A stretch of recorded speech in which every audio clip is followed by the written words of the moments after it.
you gonna do it? I'm gonna trade my clerk for a Rockstar dame. I'd even get my brother to change his game. Cause we all just wanna work with top rock stars and sell some hilltop houses closing 15 more. The cities come easy and the closings go quick.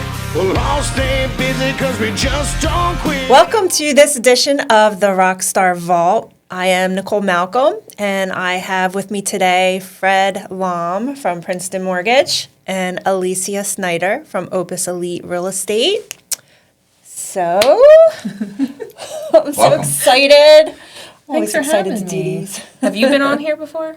Is this the first? Once before. Okay. Yeah, All once right. before. All right. I was very delighted to get the invitation to come. I was very excited to get the text. I think stuff like this is fun, and we're having a good time so far. You guys didn't see the pre-podcast conversations, but let's. No, they'll say it. That's a subscription version of Yeah, our right? podcast. You have to pay now for we're it. getting subscriptions. Okay.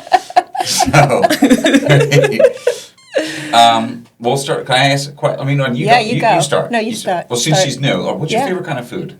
So we know what we're dealing with here. Okay, so when it comes to food, I am a foodie. So I don't have a one particular favorite food. Pick up. What are you picking up and taking it back to your house? It depends on the time of year. Right now. A good soup. I do like this. Wow. Yeah, I love soup. I can eat it's soup all year. season. So I really like this place by the Franklin Mill Mall or Philadelphia Mill Mall, whatever it's called now, called Ryaki Ramen. So I'll get a good ramen soup when it's like in the fall and the winter time. I can't waste my time on soup. Unless It's from China. it's not just like, I'm not just drinking broth, like ramen. Have you ever had ramen? Yeah. That seemed like a no. Yeah, but it's Seemed not like I my, didn't like there's ramen. 100 things on the list. I'm not going ramen. Well, it's soup season. That's all I'm saying. Okay. So it depends. So right now I'm in a Now soup. we know where she's at. You asked the question. I'm answering it. I like, right now, if it's a cold night, I'm watching a movie, I'm getting soup. Okay. Yeah. Sounds good. So, what's your favorite food this time of year? Carbs, obviously. But no, carbs are great. I mean, football season, so Sunday, I like a couple wings. Okay. It's great. Trying to keep it low in sodium intake right now because it's just the genetics of my makeup. But yeah, a nice ice cold beer and then extra crispy, well done, smaller wings is a good Sunday afternoon meal. Always got to get well done wings. Always well done. And when they're not well done, it's like... It's weird. Dude. It's weird. Have you ever had it like a not well done soggy wing? Yeah. Yeah. They're gross. Immediately. No. The veins. Yeah. Take it back. So I'm like, whenever I order, I say to the waitress, well done. And I give her a look. And they're like, we got you. Okay. Yeah. Nicole, do you have any questions for Alisia? Well, yeah, of course. So, how did you get started in real estate? Like, where did your business drive start? So when I started back in, I think I got licensed in 2016. Before that, I was working for an attorney. He was an attorney that worked from home. So his whole basement was his office. And it was really chill, but it wasn't a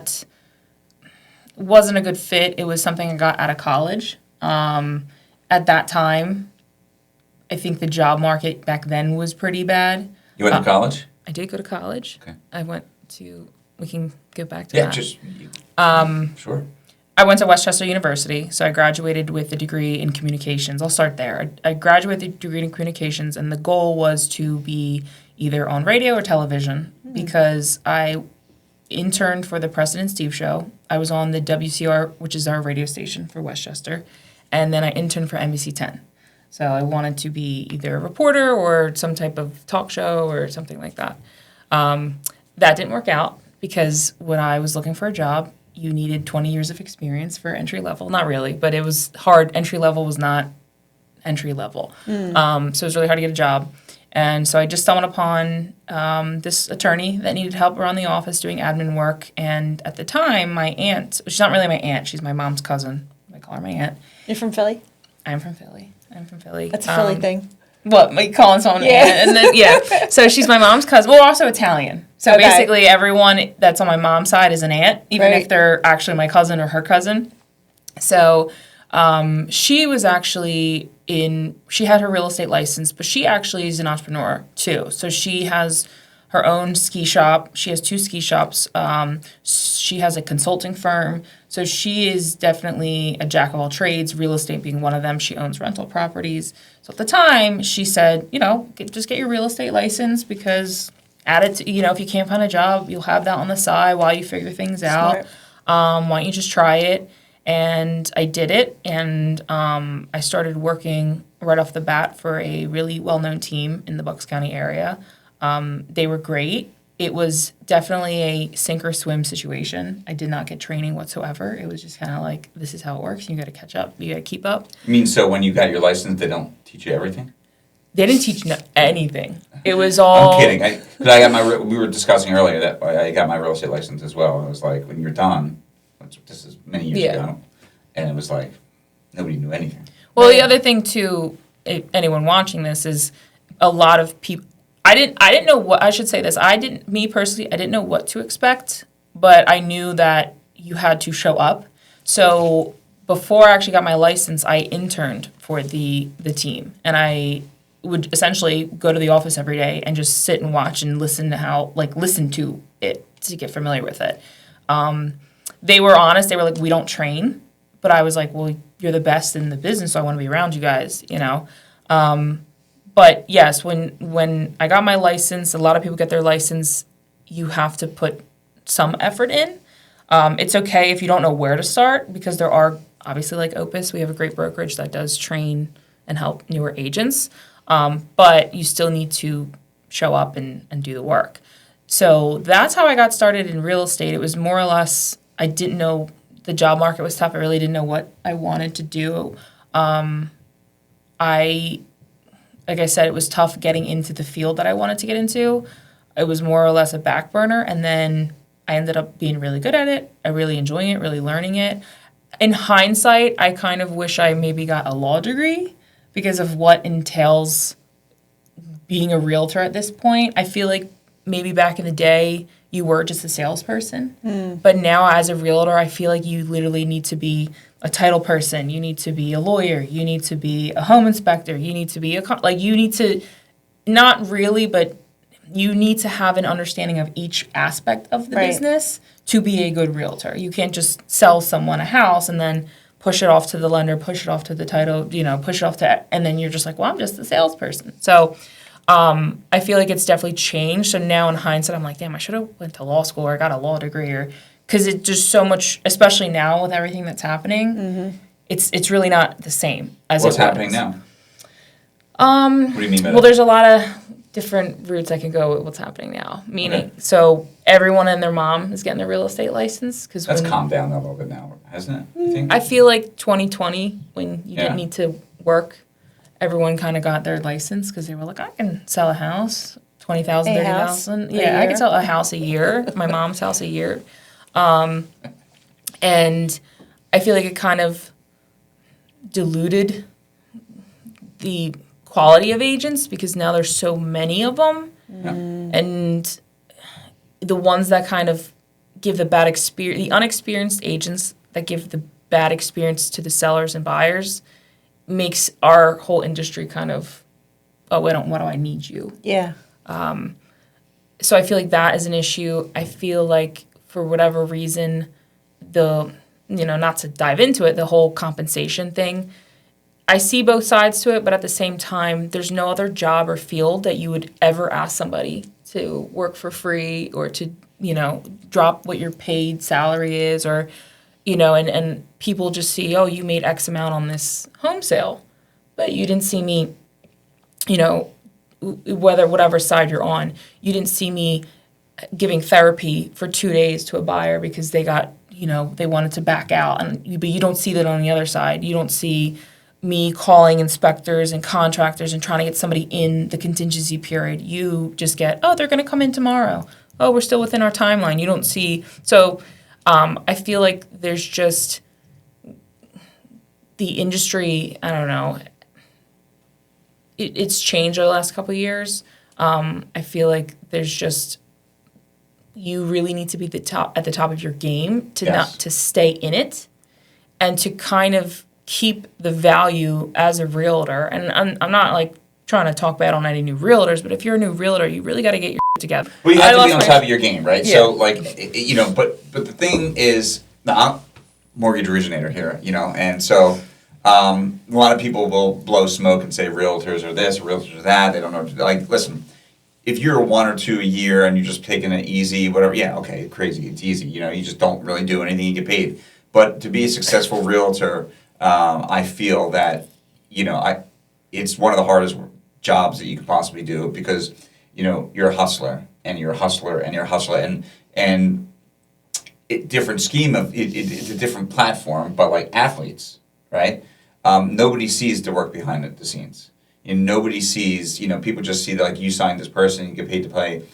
Nowadays, right? Like you said, the game changed, so did it for athletics because, back in the day, they used to drink, smoke cigarettes in the locker room, come out for the 6th inning, Nowadays, people don't see the training every single day in the weight room, in the film room. They don't see the conversations that you guys are having to consult your buyer who's like stressed because they lost 5 deals in a row. They don't see the family issues.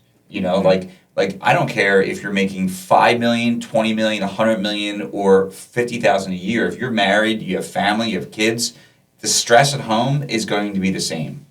Leaving the home, going to work, the long hours, it's all going to take. Like it's gonna hurt a little bit. There's always those growing things, and so but with an athlete, you might get a contract up front, right? But every athlete is playing for the next contract. That's why a lot of times when you see an athlete that's 5 years, 10 years, and now they're getting their massive $300 million contract, it's not necessarily for what they are going to do. Like, they want them to continue, but it's really for what they already done. Mm-hmm. And it's kind of the same thing with the realtor. So it is, you're out there like with an athlete, you don't have a contract, your contract's up, you break a leg, your next contract's going to be small. So like you got to be on your game. You got to, I don't know how realtors do it because I can go into my office at home or from the road, take an application and be like, hey, listen, yeah, I'll call you in 20 minutes, I'll call you when I'm home, or give me 15 minutes to go to my office and I'll take the application. With the realtor, it's like, oh, you want to see the house tonight? You got to make a decision. Mm-hmm. Do I give them to a partner of mine, another realtor friend of mine? Do I just not take them and try to convince them to go tomorrow?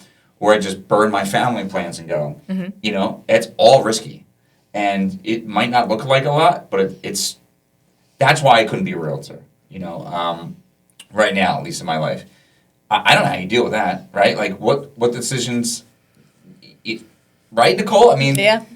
We can do what we can do from our desks. Mm-hmm. And you could say, oh, we'll be fine, but what happens, if that, and for especially first-time home buyers when they're stressed, mm-hmm.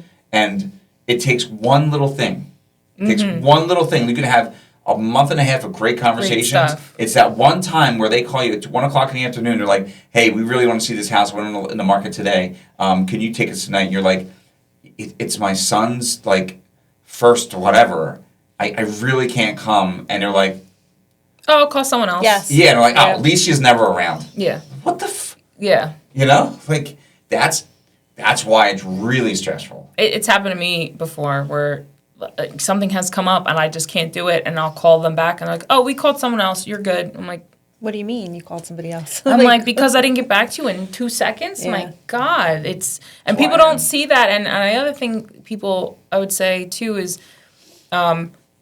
we as agents, yes, there's teams. There are brokerages with, like Mark and that's their company, all the agents. But as agents, we are our own independent company.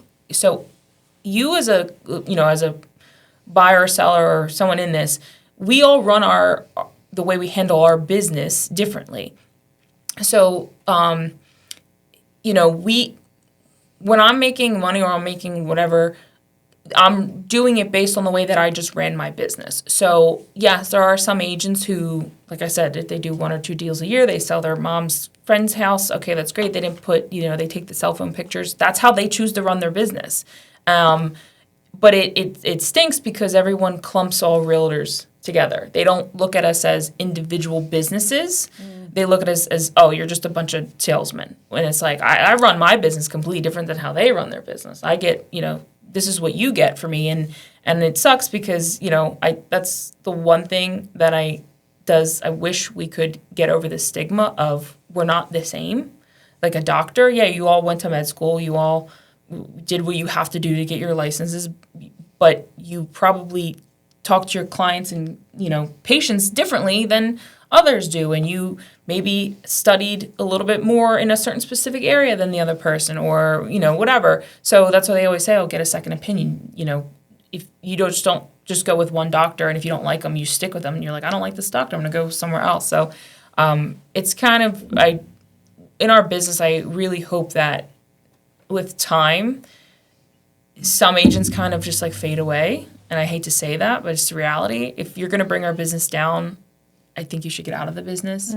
If you really want to be successful in this business, you need to really, especially now that the market is cooling and shifting, I don't think we're going to be in a tabletop like buyer market where it's just going to go, oh, now it's buyer. But we're definitely cooling. I definitely think we're more balanced.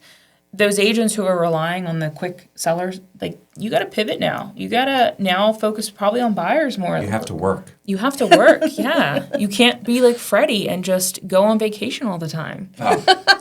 I've been on vacation since I got kidding. married in 2015. I'm just kidding. Yeah, I mean, that's what it comes down to. And so many, when I said it's hard to be a real estate agent is these, we're doing a triple play conference, and the main reason why I don't like going to the big parties down there, like the late night things, is because you have all these people that like putting out their chest and thinking they're the best and everything like that. It's like, they just, they got into the business when it was like easy, like things were falling off a tree. I don't treat the business like that. I don't want to be associated with people like that. Like Nicole and I were talking about relationships, and I'm not in it for the quick fix. And, I will do the same amount of work for a client that I had 5 years ago, 10 years ago, today. Like, it's all the same to me. And I don't care what the times are. And so, like, I think as a real estate agent, you kind of just have to look at the same thing and, like, don't take it for granted. Never take it for granted. So, like, I think you have to work. If that's within your means. Yeah. Oh, we're dancing? I thought we were singing. I thought that's what they're... That's why the mics are here. Yeah. Nicole was going to be a singer No. when she was growing up. I believe it. I wanted to sing, but I couldn't sing. Me too. But you can sing. I cannot sing. So we should have a karaoke night. Oh, Lord. There you go. Sponsor event. There you go. We are looking to do a bowling night in early, late. Oh, we did that before. That was coming back again. It was many years ago. Are we going to dress up? Late winter, early spring, I think I'm going to be putting together, and I think having a karaoke machine at the alley is going to be... That would be fun. Is it a private event? Yeah, they shut off like 5-10 lanes for us, and no problem. But we dressed up like, the 70s, I think. It was great. It was great. That was a good fun. time. We should do the 80s. Hey, listen. I know. Yeah. We were talking about the 80s. It's crazy, Well, what's your ideal buyer? Not to say the one that cooperates with everything that you say. I was going to say. But, like, are you... Like, 800 credit score, listens to me. Cash buyer. Cash buyer, yeah. Sorry. So for me... They have the option to be a cash buyer. What I mean is that they're all my favorite, right? But I will talk to a brain surgeon, and I will talk to somebody that works at in Wall Street that's a financial advisor that handles billions of dollars.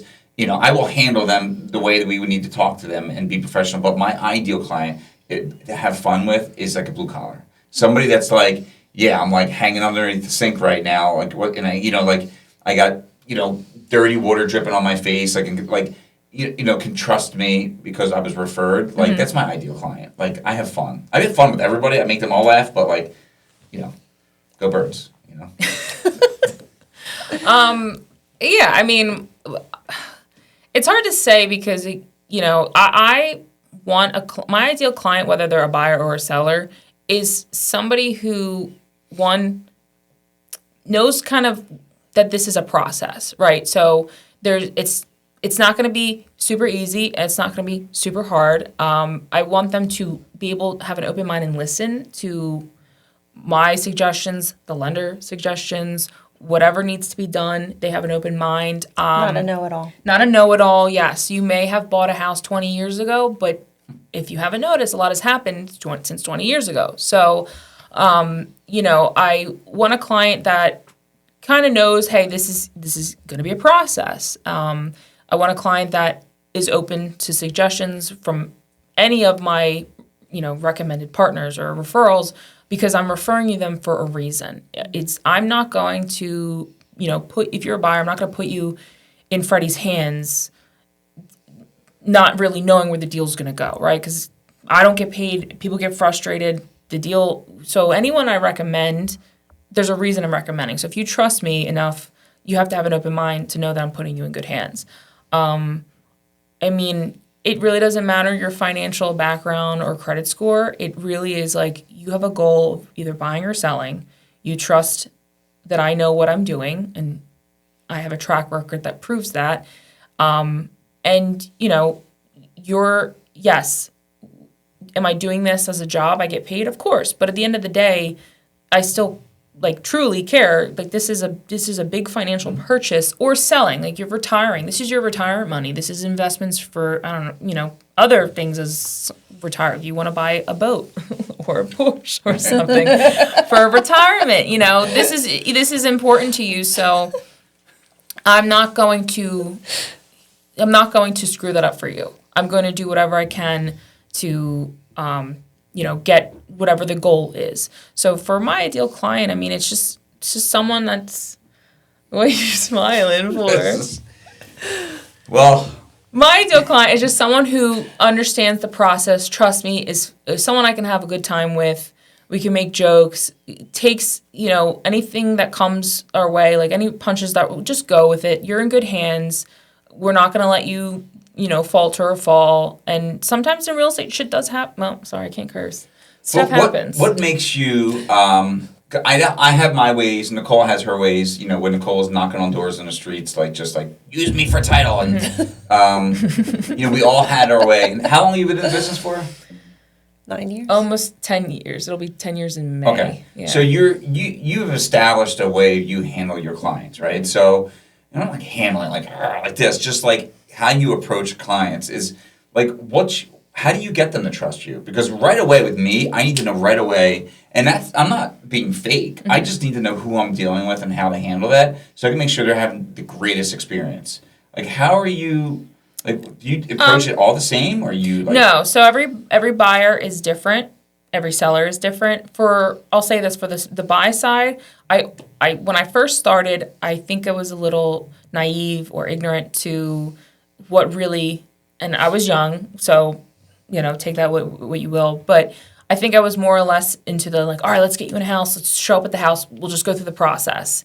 And I realized that not a lot of people think they know what goes into buying and selling a home. They really don't. And with laws changing, townships having certain requirements, lender guidelines changing, they're always changing for us. So imagine someone that hasn't bought or sold in a really long time, or has never bought a house. So for buyers, especially first-time home buyers, I always tell them, I sit down with my clients. My clients have really appreciated that I will sit down with them and I will go over, 45 minutes to an hour. I will kind of briefly go over what it is to buy a home, because it is a lot of information.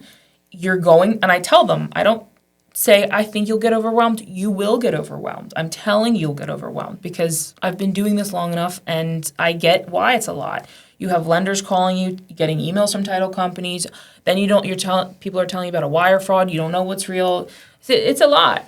We were saying earlier, it's amazing that the deal closes. If people had any idea of what really goes, all the strings that are being pulled around, and all they see is just. At least she didn't pick up my phone when I called her. Yeah, right. So for the buy side specifically, every buyer is different. But my biggest goal is say, hey, listen, you're not ready to buy. That's totally cool. But let's just sit down and talk, because I want to make sure you have the information, because this is a big purchase. You need to know what goes into it. You need to know what everyone thinks down payment, closing costs are the same thing. And I know sometimes we interchange, your closing costs. We know we're meaning everything together, that you're bringing a settlement. Some buyers, they don't know the down payment, or they don't know that closing costs exist.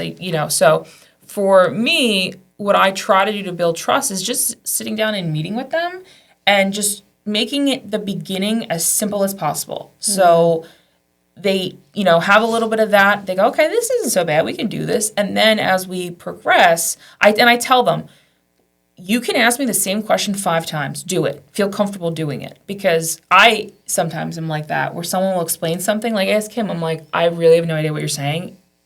Like, say it again. And he'll be like, all right, I'll call you tomorrow. I'll explain it. Because some things don't make sense on text. Sometimes you need to visually see to understand things.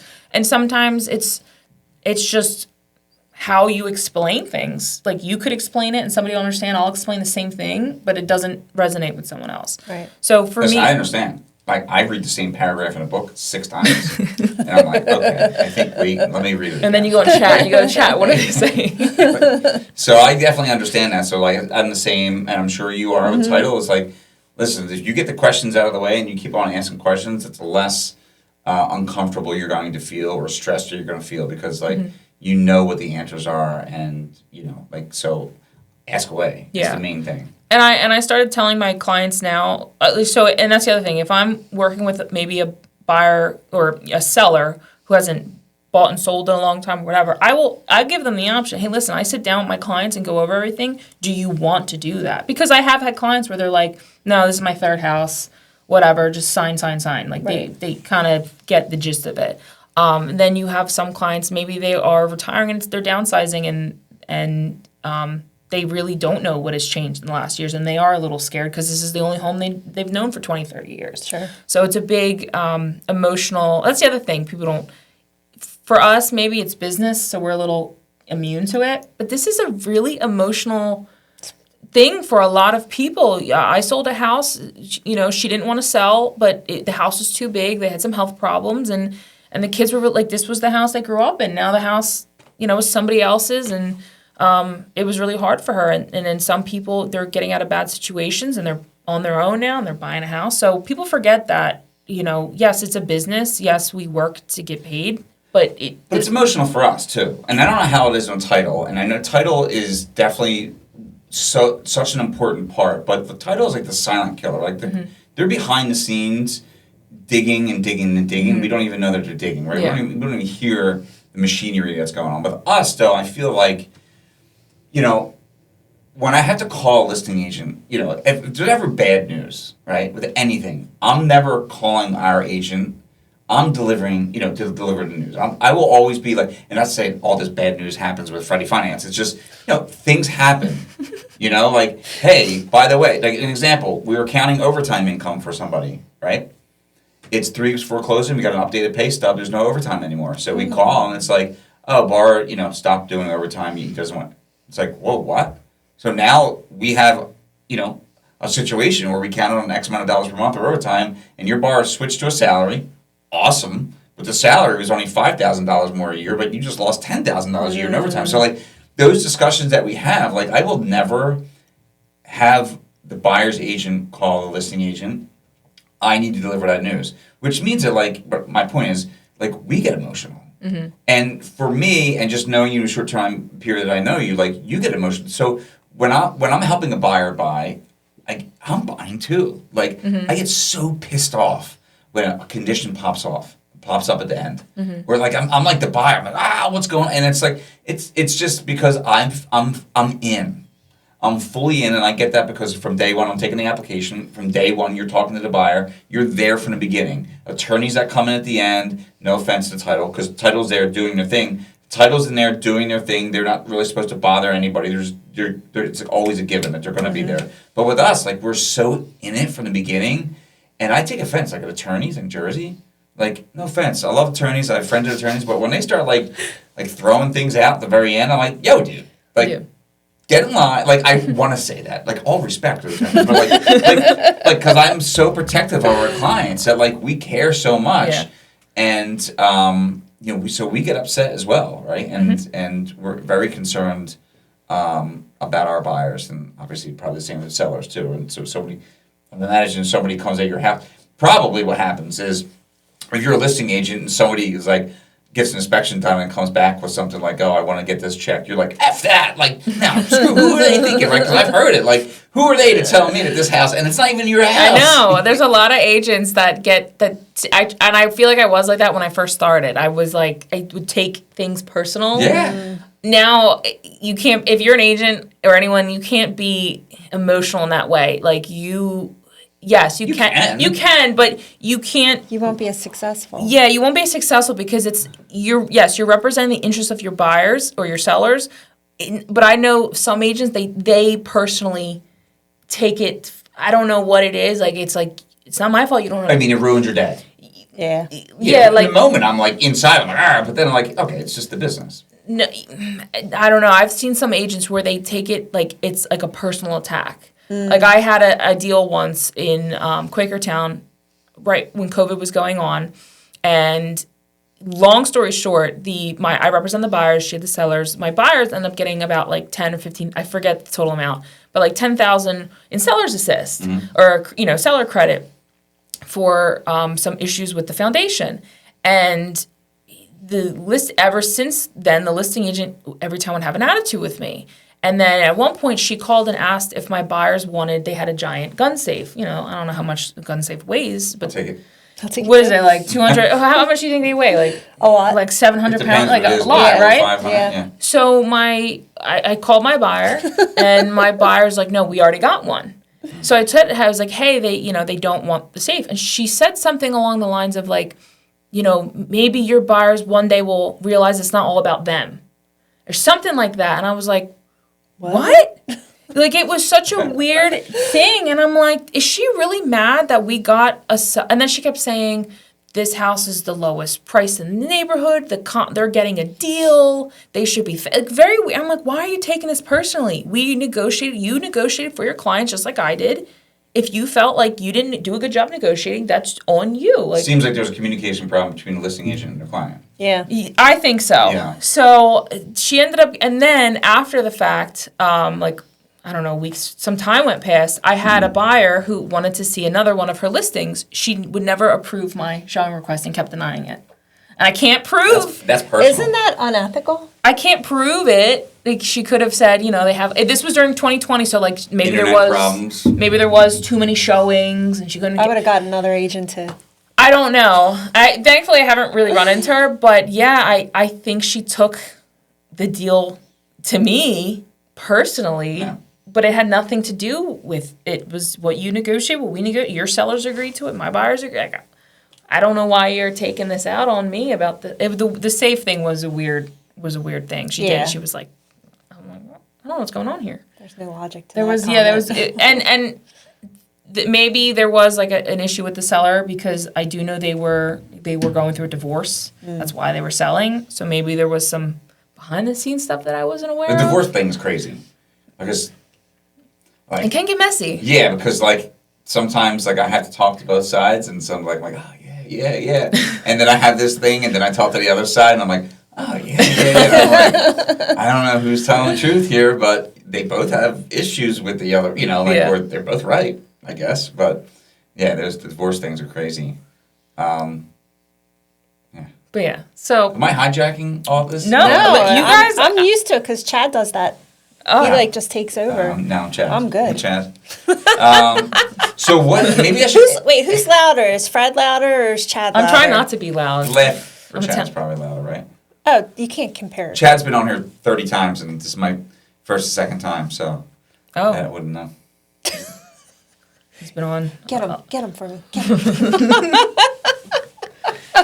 What is This is actually the Freddie Finance Show. We're changing the name. I would love to do this. I'm probably terrible at this, but if I could be like... You can only wear pink and blue. That's fine. The entire... That's every fine. day. And I would be like Jason Kelsey and just sit there and just talk all day long and about stuff. That'd be awesome. If we get some sponsors. ATG, you want to sponsor? Yeah, sure. What do you think... Now, I should ask Nicole, too, because Nicole's been in it longer than... Well, when did you start in the title business? From your attic? 06? 05? Okay. So roughly around the same time period. You probably have some... What's the craziest... Only 9 years, almost 10 years. I was going to ask that. What is the craziest craziest buyer? For seller. Crap. Well, no, keep it. We're all adults here. Like anything pop in your mind that's like, I can't even explain this. Nobody's watching. You can tell us. I mean, there's something in my head that popped up, but I'll tell you off camera. It's not bad. It's just I don't think I could say. Okay. That's fair enough. Yeah. Listen, our producer is saying yes. Are you sure? I don't. We can edit. Yeah, Okay, just okay. edit if it's... So it's not that crazy. I'm probably making it more Did exaggerated. you walk in on somebody? So, well, Maybe. something like that. So I was showing a house in Ivyland, like years ago, and it was showing a buyer. You have the address? It's by. No, I'm kidding. Okay. Well, I do know where it's by.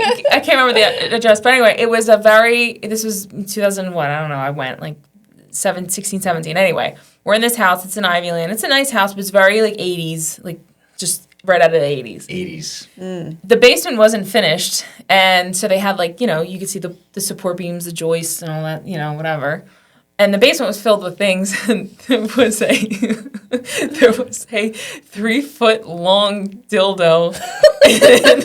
3 feet. Yeah, in the joist, and it was An elephant. It literally was.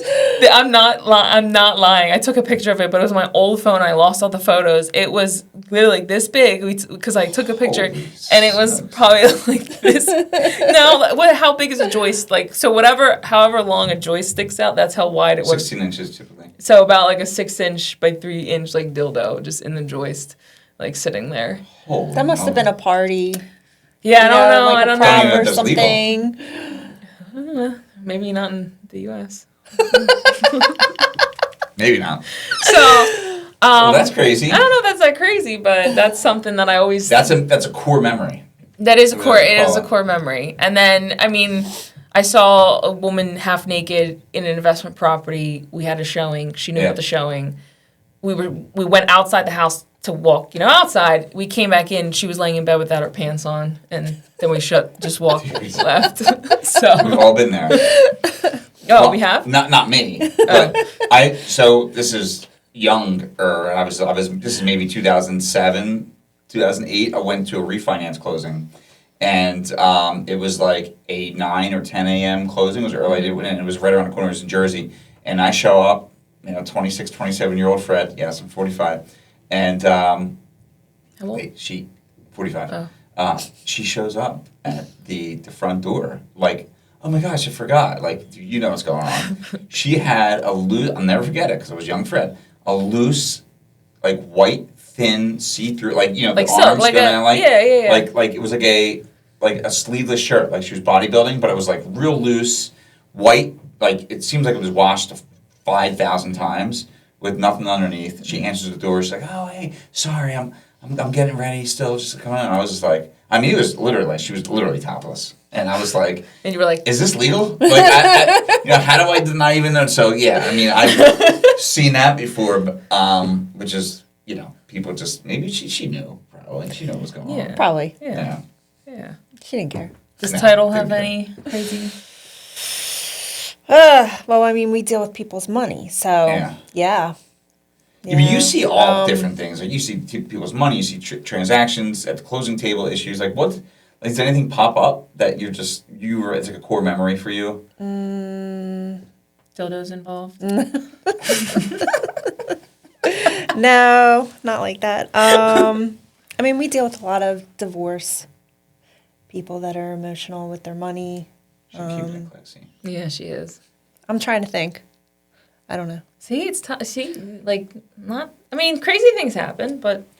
Crazy things happen. You know what, too? Also, I'll throw this in. I feel like when we get buyers or sellers, nothing I can think of, but I know it's happened. Well, they'll apologize for things like, "Oh, I'm sorry, the house is a mess," or I'm sorry for someone's behavior. And I feel like you get to a point where you're like, you have dildos, like you've seen and heard. No, I'm serious. Like you go into I had a listing appointment. Well, I'll say this. I don't know if this is crazy. I had a listing appointment, and the homeowner was a vet, and thank you for their service, but they had, I'm sure they had some form of PTSD.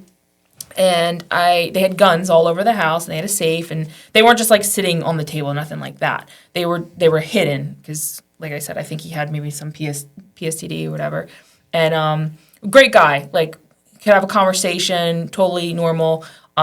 And I said to him, hey, we're gonna have open houses. I see you have a lot of memorabilia, you have a lot of collectibles, you have a lot of military stuff. I said, I know you have guns in the house. He goes, you bet your ass you're sitting on them right now. And it was underneath the couch. Wow.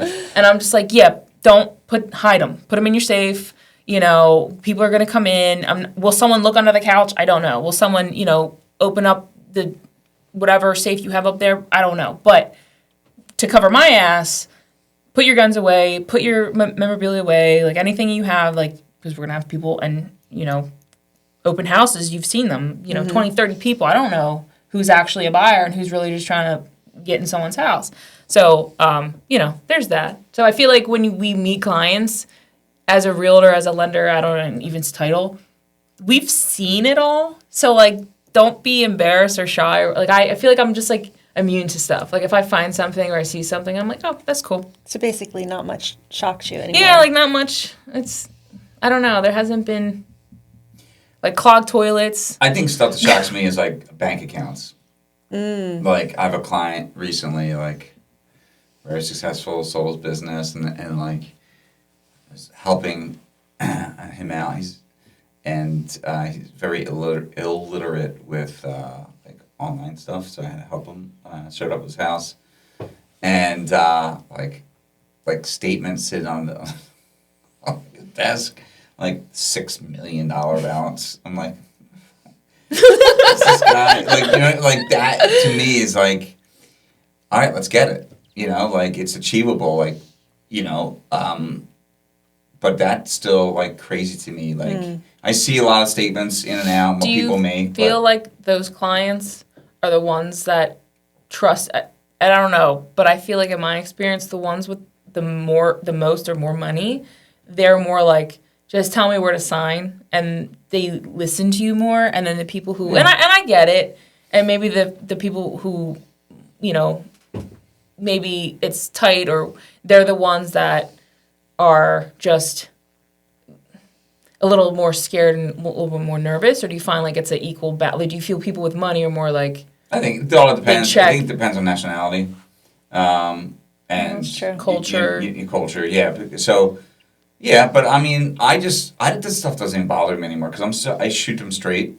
I mean, I had some guy yesterday come back talking about, this is an advertisement, by the way, but he come back and he's like, I want to do a refinance. This is totally an advertisement. And, he's paying a couple points once he gets his payment down because his rate's going up, his adjustable rate. So I, gave him a rate of 5% with X amount of points on there.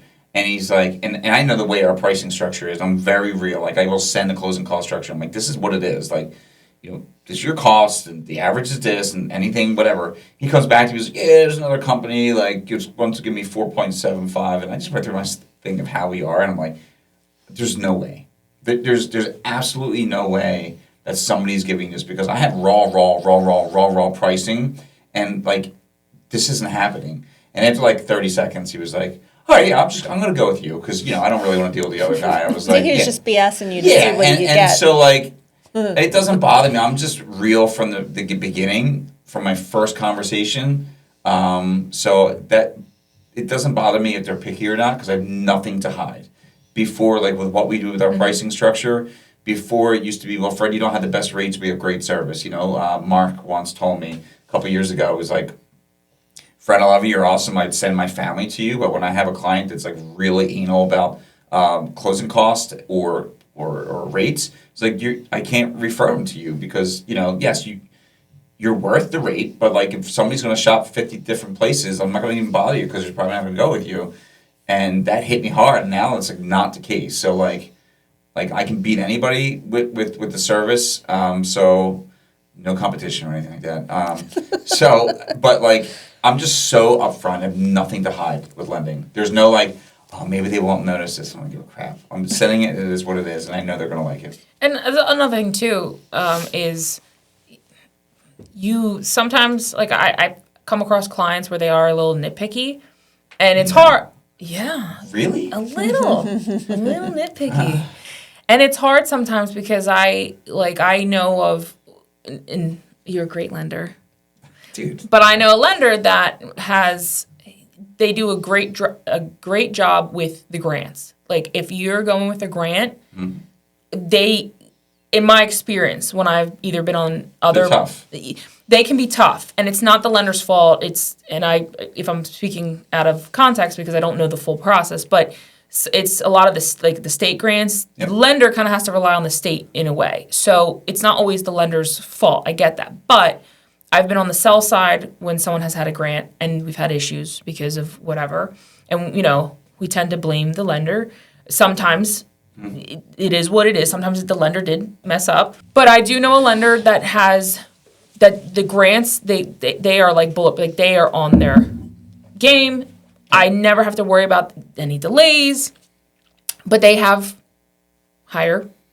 I don't want to talk out of context. They have higher rates that I've seen, and it's tough because it's like, do you shop around to tell your buyers? Yeah, shop around, but the quality of service isn't going to be as good. So you kind of anticipate, and this isn't also me telling you to work with, I always tell my clients, I know great lenders, and I will pair those people with the lender I feel like is the best fit for either the personality or a specific loan program or something, whatever the case may be. But I always tell them, if you don't like them, you can use whoever, but I hope that you trust me enough to use the people I recommend.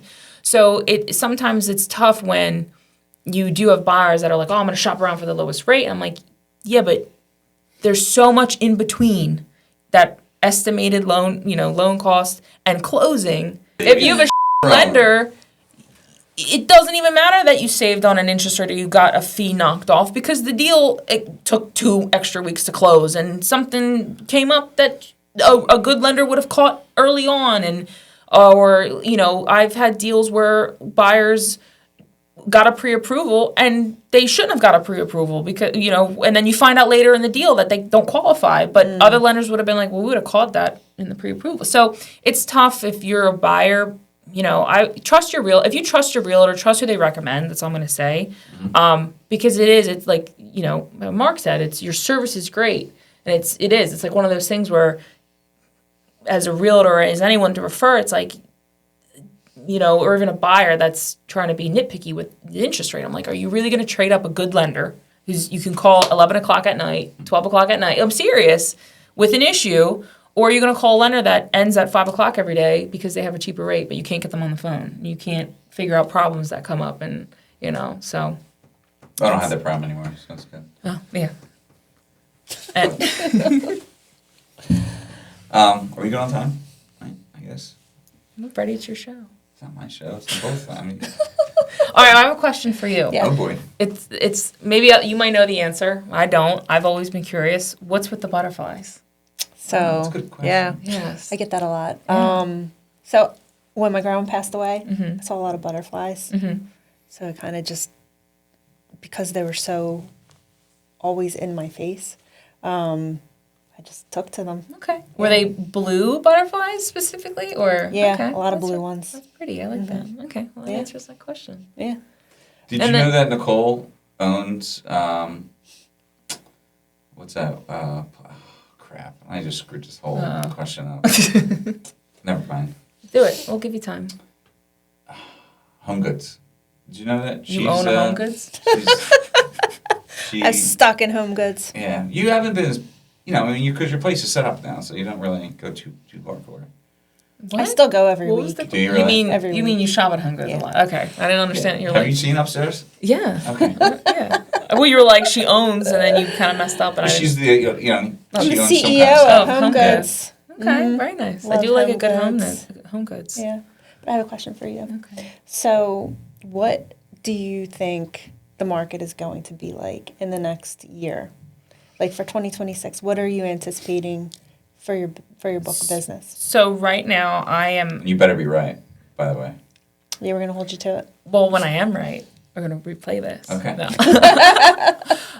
So I've learned, like I said, when I started, maybe because I was on a really successful team, I kind of had the ignorance of like, I don't have to try as hard. Like I tried, but it was kind of, had a different mindset of it all. I kind of like relied on them a little bit unknowingly. Like it wasn't until I left that I was like, oh damn, like. But I've learned that in this business, I don't care if you've been in this business 2 years, 10 years, 20 years, 30 years, because we get that, I've been in this 30 years. Great.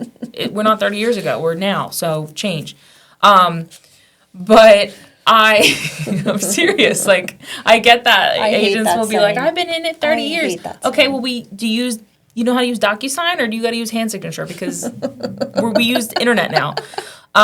We have seen that. Yeah. We totally have seen that. And, so, that goes back to what we were saying, not to get off, but like, listen, we're all trying to close the deal, dude. Like, I don't care that, yes, you're awesome. I appreciate you 30 years. That's respect. Let's have a conversation one day, but just sign the damn document. Yeah. Right. You know, like, right. I'm not sending it to you via mail. Like, just sign the DocuSign. Mm-hmm. Don't get an ego about how you've been doing it, because it doesn't mean anything.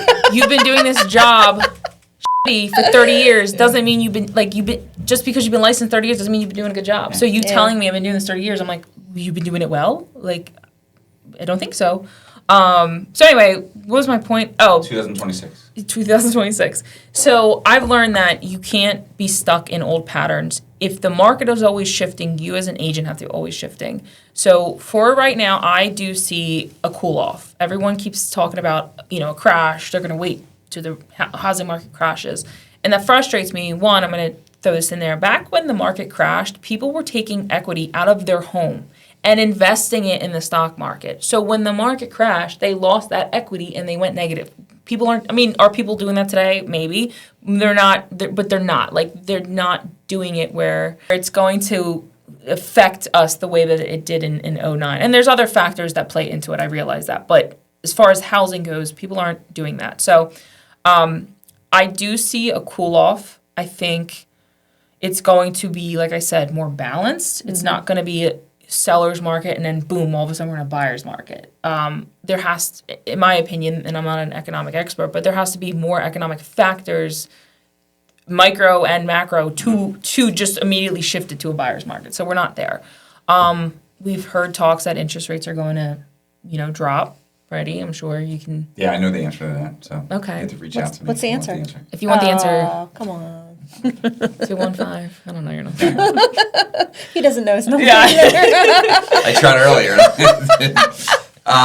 Was that a question for me? No. Your predictions, I'm saying you can attest that we've all heard interest rates are going to come down. Yeah. I think prices are still high. You have buyer fatigue, right? So and that's never going away. Let's all agree. Like, prices are, you might balance out a little bit. That's what I'm saying. But yeah, they're going to balance, but you have the buyer fatigue of, like, I think they still have the mindset of, I don't want to pay 10 over. I don't want to pay 20, 30 over, which in some cases you're not.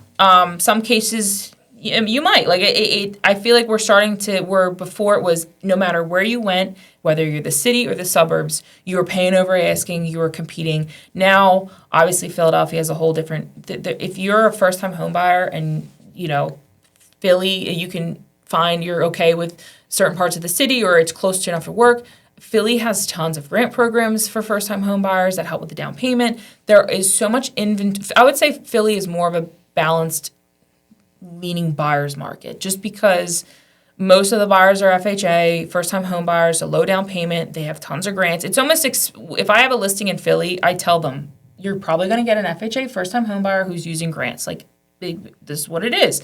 A lot of houses in the, I would say right under 300 to 350 range, starting, first-time home buyer.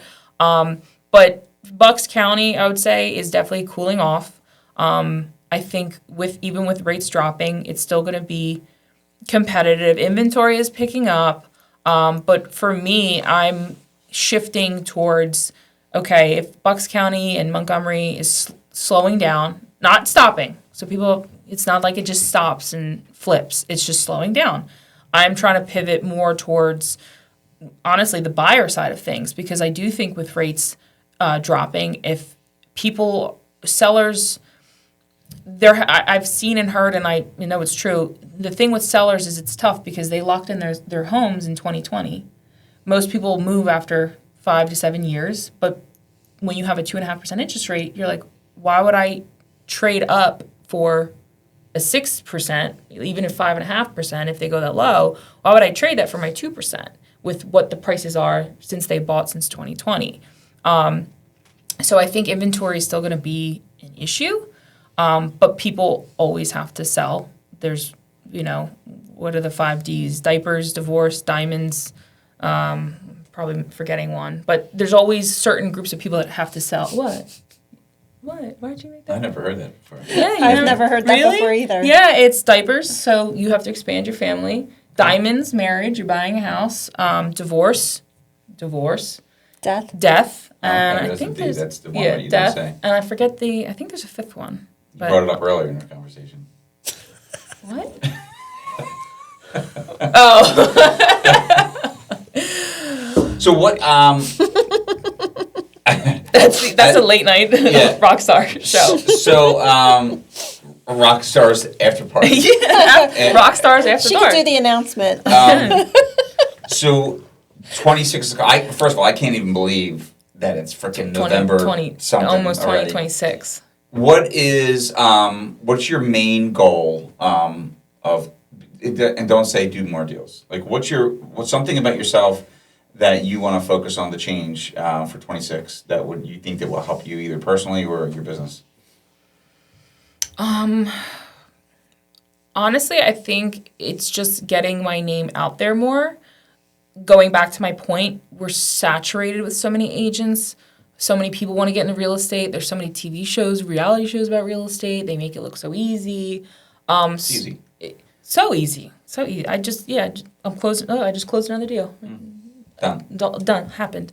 I think getting my name out there, promoting myself more, and I don't, that sounds weird saying that, but like I said earlier, like we are our own businesses, so it'd be the same if I had a pizza place. Like I want people to know about my pizza place.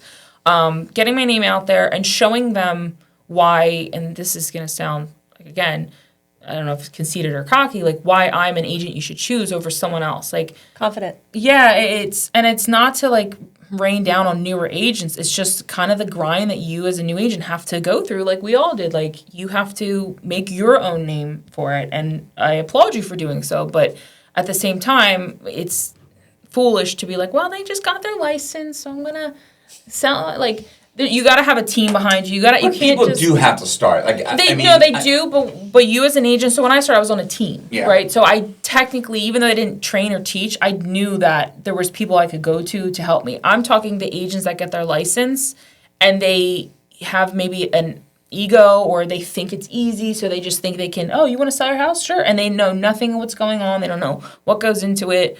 So for me for my 2026 is really just getting my name out there, showing people, there's tons of agents. This is why you need to choose me, because it's hundreds of thousands of dollars you're putting in the hands of your nephew's, cousin's, sister's, brother's uncle that got his license because he's retired. So, you know. I will say that, Nicole knows how I feel about her and our business of how long we've been working together. I can always trust them, and just knowing you short time period that I've known you, I'm very blessed with the relationships that I've gained over the last 20 some years.